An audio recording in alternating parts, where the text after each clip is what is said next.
We want to focus on Ukraine now, where military officials say Russia launched an air attack on the capital overnight using Iranian-made drones.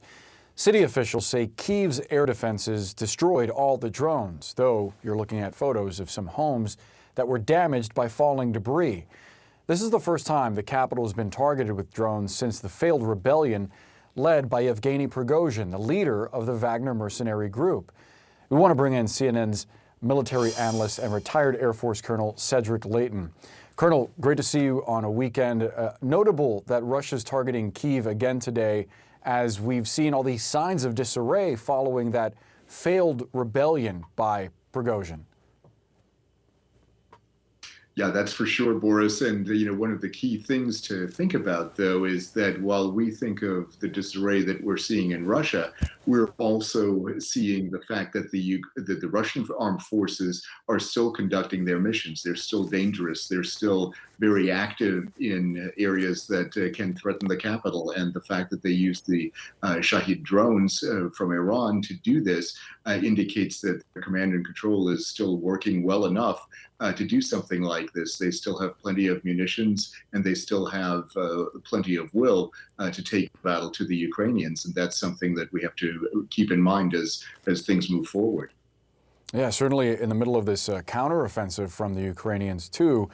Notable that there is new reporting in the Washington Post about the CIA director and a recent meeting that he had with President Zelensky. The Post reporting that Zelensky shared plans with him to retake territory from Russia, to put artillery at Crimea's border, and then to open ceasefire talks with the Kremlin before the end of the year. How does that plan strike you? It's very different from what we'd previously heard, at least publicly, from Zelensky.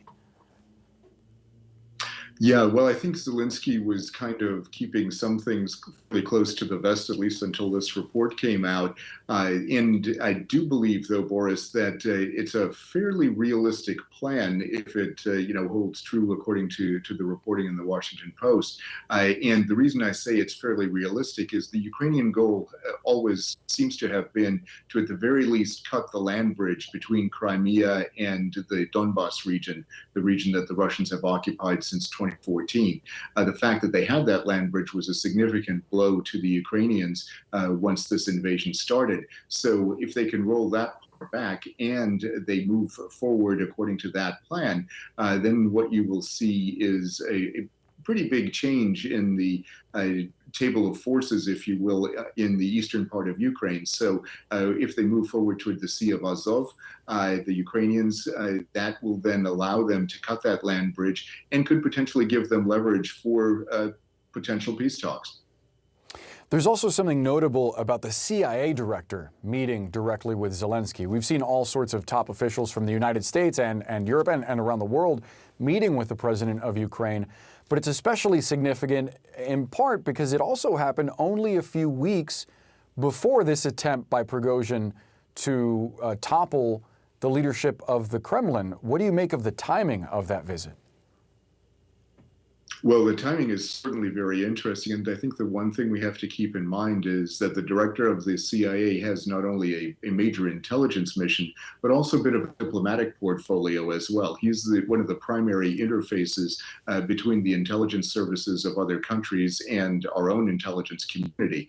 And in that role, and plus given his personal experience as ambassador, Director Burns is pretty well ideally suited to being somebody who can go ahead and have these meetings with foreign leaders like President Zelensky. I think in one way he was reassuring Zelensky that the United States is still supporting him, but he was also looking at those plans from an intelligence perspective and seeing if the intelligence that we are collecting helps the Ukrainians achieve the goals of the plan that Zelensky allegedly laid out to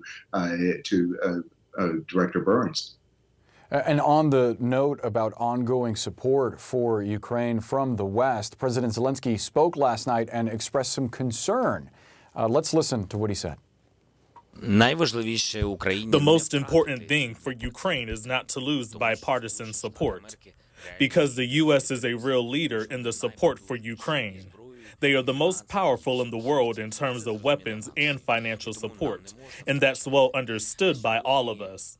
We cannot lose that. Є небезпечні сигнали від There are dangerous signals from some members of the Republican Party. We will have to deal with it somehow. It's really notable that Zelensky doesn't just say we need bipartisan support. He specifically calls out Republicans. Yeah, that is very interesting. And, of course, it's fact-based. There are people in the Republican Party who are opposed to providing aid to Ukraine. They, basically think that this is not our fight. The problem with that attitude, though, is that if we don't support the Ukrainians, President Zelensky is very concerned that he will then have much greater difficulty in stemming the Russian advances and even rolling back the Russians, which, of course, his plan calls for. Colonel Cedric Leighton, always great to connect with you and get your perspective. Have a great 4th of July holiday weekend. Thank you, Boris. You too.